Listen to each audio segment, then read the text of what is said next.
Hello and welcome back to Two Fans Talk B-Ball. The next videos are going to be a coverage of each team going to the 2017 NBA season. I'm going to start alphabetically with the Atlanta Hawks.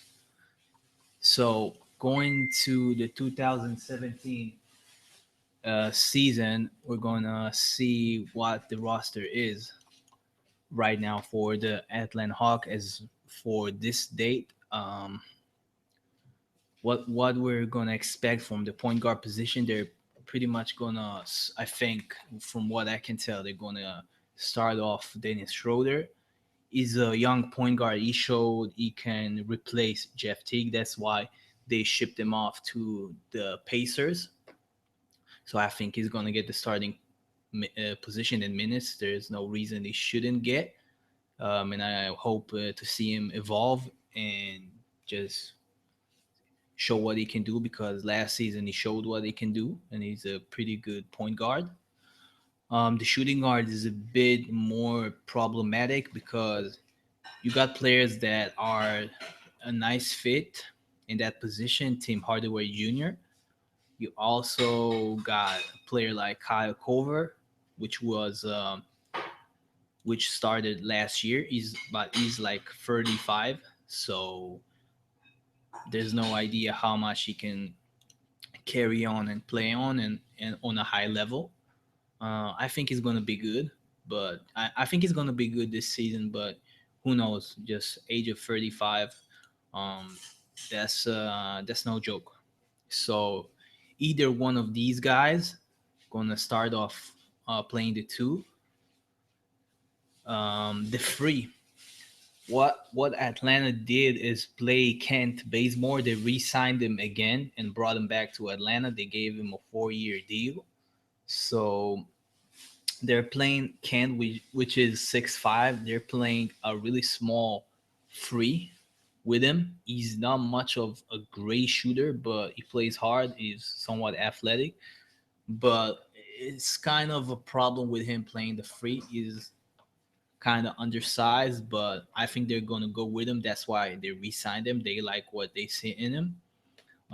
The four is going to be Paul Millsap. No question about that. He played great. He is 6'8", a bit undersized, but he has long arms, so he's good with it. The center position was a problem for Atlanta last year. Somewhat of a problem. A problem you may say they had Al, which went to the Boston Celtics. The thing with them that they were kind of small, but the thing is that kind of a small ball, somewhat small ball. It was 6'10", not that small. But the thing with it is playing that sort of players that even Al Orford, he stretch the floor. Paul Millsap plays the four, he stretched the floor. Pretty much each player that played on the floor was stretching it, and they were not having any kind of players that clog up the lane. So Evan playing that sort of a small ball really benefited Atlanta. Playing these guys and what kind of offense they're trying to run there. So it was fitting there. And right now they shipped L and they brought Dwight Howard, which is a player that clogs the lane. I don't think he came to Atlanta not to get the ball inside. He was he wasn't satisfied playing in Houston. He said, I mean, everybody knew he wasn't satisfied not getting the ball inside, and he wants a bigger role in the offense. So he got the money there, so he wants to get with the money. He wants to get a bigger role. He want to get the ball inside. So look forward to seeing him uh, trying to demand the ball and playing, and using whatever he has right now left in his tank, uh, and whatever moves he has left with his broke back right now. So he's gonna try to get the ball in the low post, and I don't think that kind of fits with what they're trying to do. Um, but other than that, he's a game changer on the defensive end. Even to this date, he's not prime. Dwight Howard in Orlando, but still, he can do a lot of things for you when motivated, of course. And you know, on the offense, it might not be the best fit, but defensively, of course, there's not much players that can do what he can do. So it's gonna be kind of interesting. I already covered what happened with Dwight Howard on my last video. If you want to check it out, on more on what Dwight Howard have been through in the Lakers, Houston, and what have may cause him to choose Atlanta and not re-sign with the Houston Rockets. So that's that. Um, like I said, they're gonna play Dennis Schroeder. They're gonna give him the point guard position. He's gonna start. They also brought Jared Jack, and they also they lost Jeff Teague, and they got Paul George. George Hill. So you got three players that pretty much can start the point guard position. Um, I think they're gonna play Dennis and maybe even play Dennis and George Hill together, maybe. And sometimes in some kind of lineups, I'm not sure how Mike is gonna, you know, get this kind of rotation with his point guards. He got pretty good point guards, but it's kind of a problem. I'm pretty sure Dennis is going to start, but still maybe George Hill is going to get minutes at the two and that sort of stuff. Even though they got players that can play the two already, they got maybe Tim is going to start, maybe Kyle is going to start. I don't think um, Kyle is going. Kyle is. I don't think Tim is going to start, but still. So who knows how he's gonna manage that? Maybe they're gonna look to make moves, maybe to move George Hill. Who knows? And they got Chris Humphries. He's a nice player. I like him.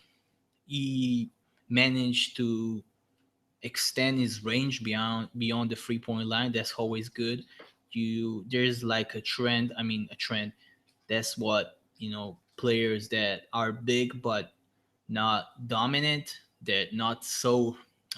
Not very good. I suppose I'd say players that are somewhat average and don't see themselves evolving into like being an all-star or sort of thing or that sort of thing. They usually sort out to stretch the floor. I guess adapt to today's game and just trying to stretch the floor and make the other teams defend their pay and open the lane for drives and all that good stuff. So he managed to stretch his game and get a 3 pointer. He plays hard, he grabs boards. I like him. It's going to be a nice backup power forward if they choose to use him. They also got Mike Scott. He's like a 6'8" power forward. I'm not sure I like him. Um, I'm not sure I like him playing, for at that position. He's like 6'8", but he's slow. Um, he can shoot. I guess he somewhat can give you quality minutes, and he also got like a really good contract. He got like 3 million a year. So in today's NBA, that's a great contract. They might do something with it. So yeah, they also got Tabo Cephalosha. Also a great contract with him, almost 4 million. That's like nothing in today's NBA. He's a great defender. So it's kind of tricky to see the 2017 starting lineup, but there's some players in here. So let's talk about a little bit what happened with the Atlanta Hawks in the last 3 years. Um, the year of 2014 was the best season for the Atlanta Hawks. They finished second in the NBA, in the whole NBA, only second to the Golden State Warriors. They won 60 games. They almost like came out of nowhere, winning all these games. Mike Budenholzer, he won like the Coach of the Year, I think, and they had four All Stars: Jeff T, Kyle Korver, Hal Orford, and Paul Millsap. All of them finished being all stars that fitted the game they played, and they won 60 games, and they had the best record in the East. So the debate and the discussion in that year was that the Atlanta Hawks, everybody just disqualified them and just said, yeah, they're not going to do anything in the playoffs because they don't have depth. Um, the starting lineup was deeply, I mean, heavily played, and they produced, but still, you can't like. I don't think there's like no team that managed to be successful, when it counts, and not having like a good bench. So they had like zero bench, and everybody just said, nah, they're not gonna do anything, and they pretty much didn't. I think they lost in the maybe second round. Anyway, it wasn't like a notable playoff run like what they did in the regular season. So they won 60 games, went to the playoffs, didn't do anything. So that was somewhat of a bust playoff run. Me myself, I also thought they're not gonna do anything from what I've seen, and that's what happened. And I think from that year that they saw they won so much games and just failed in the playoffs. I think some kind of I think they understood they might need to follow another direction with that franchise, and maybe that group of players. I mean, they're great players. They have great system, great coach, but maybe that group of players are not gonna bring them what they want to achieve. So next season, this season, it was more modest, not 60 games. They won 48.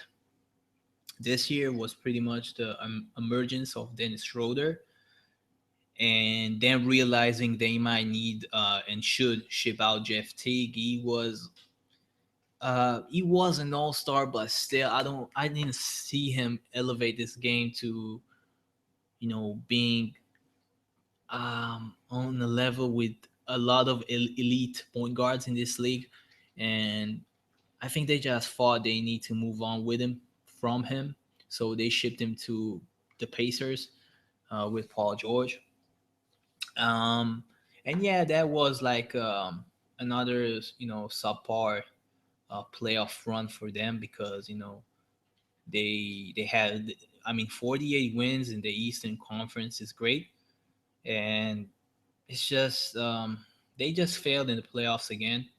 Nobody expected them to do anything. I mean, last year people, I mean, they said yeah they're not going to do anything, but still, you never can count off a team that wins 60 games. So yeah, and having four All Stars, Coach of the Year. So yeah, but still they didn't. So last year, I mean this year, I mean the year that passed, they won 48. Failed in the playoffs. I think that was like the last straw that they understood that this group of players, like again, they had that notion that they might in 2014 that they might and should maybe move on. But this season, I guess, and from what we can see, they like okay, we're gonna break up the package. We're gonna send out what we have and start maybe I suppose rebuilding. They shipped out Horford. They sent him out to. Oh, I mean, they lost him to free agency. I think to Boston, but they got in return Dwight Howard in the free agency. Again, more on him on my last video. So yeah, and they lost Jeff Teague, and I don't expect them. From what I can see, my projection for next year, like I said, they were 48 wins, 44 losses this season. I don't see them improving. I think they'll have maybe the same record somewhere in that range. And just pay attention to what happens with Dwight. He had problems in the last two teams he went with. So I just want to see how Mike is gonna fit him in the offense, and just look out to how his motivation is and how he's feeling and what happens with him in Atlanta, because he had like an emotional interview when they introduced him. You know, when they introduce a player in the press conference when they acquire a player, any team. So he had like an emotional press conference, and everybody knows that's his hometown. So just I just want to see what how they're going to use him, and he still has that potential to put up big numbers and to be a really impactful player in this league, because there is not much um, really good big men in this era, and also not all, there's not a lot of dominant big, big physical big that can do what he does and can do, but he didn't show it. Lately, I suppose. Lately, it's like it's been a while that you saw Dwight really do what he can do. Maybe a bit in the playoffs, and everybody remembers how Steph Curry got an offensive rebound over him. I mean, you just can tell it just wasn't a good fit anymore, and he was going to leave. And let's just see that that's going to be the main headline in Atlanta: how Dwight Howard is going to fit with that team, because on paper it's not the best fit, but we're gonna see. Also, Chicago is not the best fit, but who knows? They said they're gonna rebuild, but now they got Rondo, they got Dwayne Wade, Jimmy buckets. So who knows? Like I said, I'm gonna see pretty much somewhere in that range of wins. Playoff wise, they're gonna be a playoff team, of course. And my projection, I think. The East is problematic because you what you can see that is you got the Cleveland Cavaliers. That's a pretty much lock for the NBA Finals. That's a sad thing, but that's what it is. And after the Cavs, you got a list of teams that might do something. They got some sort of potential, and but you never know what you're gonna get for them from them, like the Toronto Raptors, even Chicago. You know, you can't know you got Dwayne Wade, you got Rajon Rondo. It's not a good fit, but still, these are great players. Like I said, Chicago Bulls. You got Boston. Boston is getting stronger. They got a nice rookie there. I think he's not ready, but still. So after the Cavs, they got a list of teams that you don't know what you're gonna get from. So it's kind of hard to determine how a team like that is going to succeed. I think like Atlanta is like it's they're like most they're like certain to be successful in that manner. Like I said, in that range of wins. Besides all that team, the other teams are not as um, not as stable, I suppose, stable as they show they should be. Um, they're going to be a playoff team, and I think they're going to be, I think maybe max second round, because they didn't show they can go further than that. I hope they will get further than that, and fight the Cavs, and we're gonna see Dwight Howard playing, and Dennis Schroeder really emerging and breaking out, because he showed he can be that player, a really good starting point guard. I give them max a second round and somewhere near the 48 wins. And Dwight Howard, is he gonna stay? I think he's gonna stay. I think maybe he's gonna finish his career there, and they're just gonna. I think they're gonna rebuild. Maybe who knows? It's pretty much gonna be about Dwight Howard, Dennis Schroeder, and all the other guys are expendable. Paul Millsap, yeah, he's not expendable, yeah. So Dwight Howard, Paul Millsap, Dennis Schroeder. It's gonna be about that core of players, how they're gonna do, and how that team is gonna be uh, around them, and when you're gonna see what gonna happen with that situation, that's how all the other pieces are gonna fall, because any other player is expendable, but these players, they are the core. So that's all I got for you. My next team, the next coverage is gonna be the Boston Celtics, and I'm gonna do that video. I think every day I'm gonna do a coverage. There's like 30 videos that I'm going to drop each day. I'm going to try to cover each team for the next upcoming season. And I hope you enjoyed, and I'll see you next time.